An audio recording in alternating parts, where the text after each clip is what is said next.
Good morning, good afternoon, good evening, fabulites. I got a question for you. What opens with a double date with a basketball wife and a basketball girlfriend? And I guess basketball as in the players are retired. And what closes with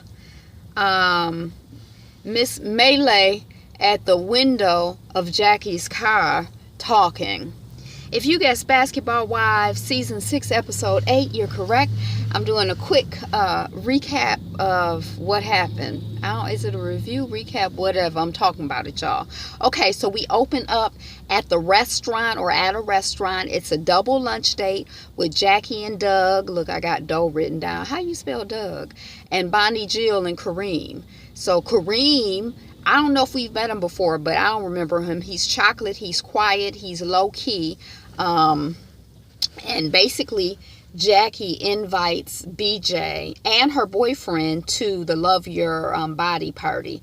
So there's some male bonding. Both of the men agree, and both of the women agree that the men don't like to hear them talk about the other basketball wives. They just feel like that's woman's business, and they want to stay out of it. When Jackie invites them to Bonnie, Jill, and Kareem to the party, Kareem says that he's coming, and then when Doug says he's not coming, then Kareem says he's not coming. But I think it was just a woman's party anyway. I guess there were men there working. I don't know. That party was so much going on. I don't know what was going on. Then we see Malaysia and her sister, like her real life sister, not a sister friend. And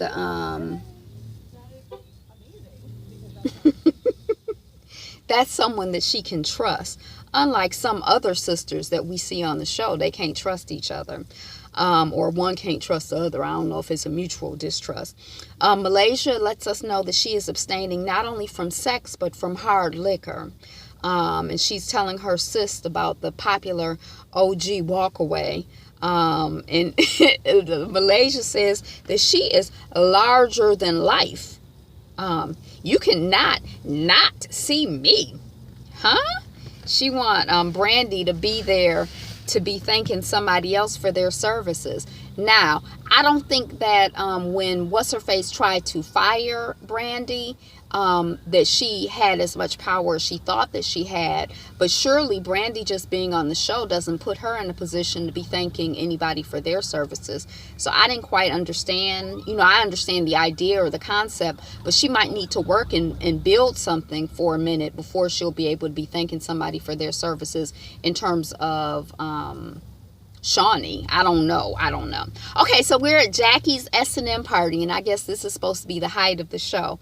And all I can say is, what in the running wild scorpions, people running around hitting people without their permission, is going on, Miss Jackie?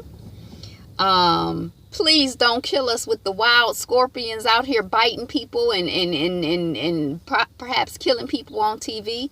That ain't the kind of party we want to go to. So Evelyn is there, Tam is there, Kiana leads Jackie in on a leash. Kristen is there, Bonnie Jill is there, Sania is there, Malaysia is there, Shawnee is there. Evelyn is ignoring Malaysia. Evelyn says that Melee should apologize. Kristen says she's not going anywhere for like 5 minutes until Jackie apologizes. And then when Jackie comes up to her, she says, you got 10 minutes to say whatever you got to say. So she keeps setting up these deadlines. It's kind of like,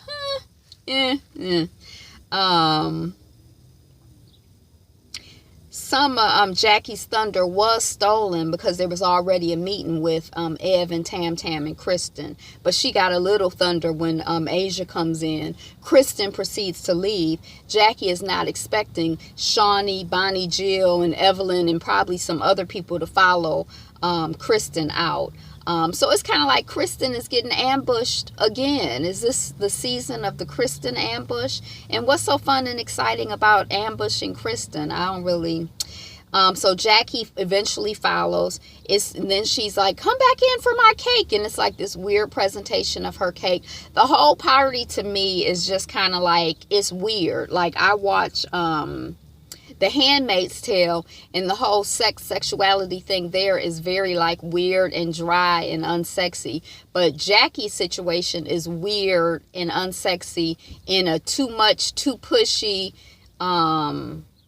just anti-sexy kind of way. It's like her shit seemed like it's the opposite of sexy to me. I mean, I guess it's probably sexy to somebody. There's no accounting for taste. Everybody's, sexual thing is their sexual thing. And that's hardwired. So then we see Shawnee at Tam Tam's place. Tam doesn't use her pool, we find out. They're recapping the party. They say Tam Tam says she's not intentionally ignoring Melee. But she says that all Malaysia has to do is to apologize, and then probably all will be forgiven. We find out that Shawnee's dad is sick. I think it's diabetes. And she's kind of talking to Tam Tam because, Tammy's mom made her transition not too long ago. So she's kind of like, getting some advice. So that's kind of like, that was kind of like a hard scene in a way. Just, I guess, in a way, if we're lucky, we get the opportunity to deal with death, because that means that we lived long enough to deal with death. I guess, some people, if you make your transition at 2 or 5 or whatever, you might never have to deal with somebody that you love or you care about dying. But for most of us, we're going to have the opportunity to be a part of someone that we love's transition and honoring their memory. So anyway, we see Ev at a dog shop. That's the next scene. And Bonnie, Jill, and Kristen are there. I guess I just want to say, prayers up, prayers out to Miss Shawnee and her family as they deal with her dad's illness. So back to Ev at the dog shop. Bonnie, Jill, and Kristen have joined her. Ev has a new dog. They're talking about Jackie as problematic and pot stirring. Ev is kind of like the head leader of this charge against Jackie. And she says that Jackie is fake. They trying to figure out why Jackie and Sania are bonding, because I guess Jackie says she didn't like Sania at first.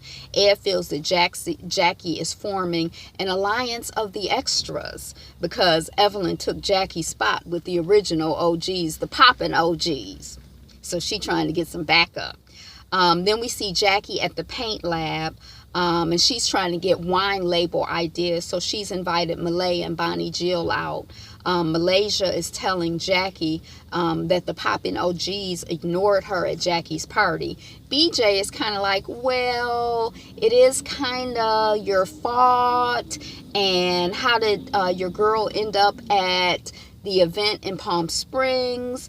And Bonnie Jill is, what I don't understand is how Bonnie Jill knows that Brandy's family doesn't golf. How does she know that Brandy or her family couldn't be in Palm Springs or wherever they were? Was it Palm Springs? Do you know Miss Bonnie Jill, Brandy and her family, and what they're doing? I mean, to just discount that story or to question it, I don't know. I don't know if it's true or not, but her father could be a golfer. She could be a golfer. I don't know. What's up, Miss Bonnie? You know something you ain't telling us? But anyway, BJ ends up leaving. And then we see Malaysia at the window of Jackie's car. She's basically it seemed like a pre-declaration of war. So that's all we got for Basketball Wives. That party, I don't know, it was kind of like weird and disturbing. The whole episode was disturbing in a way, dealing with the death and the party and, but that's what I got. I guess if I had to rate it, I'd probably give it a 6, 5.5, 6, 6.5, maybe a 6. So that's what I got, Fabulites. Thank you so much for joining me. Be you, be fabulous you, and have a wonderful, fabulous day. Peace.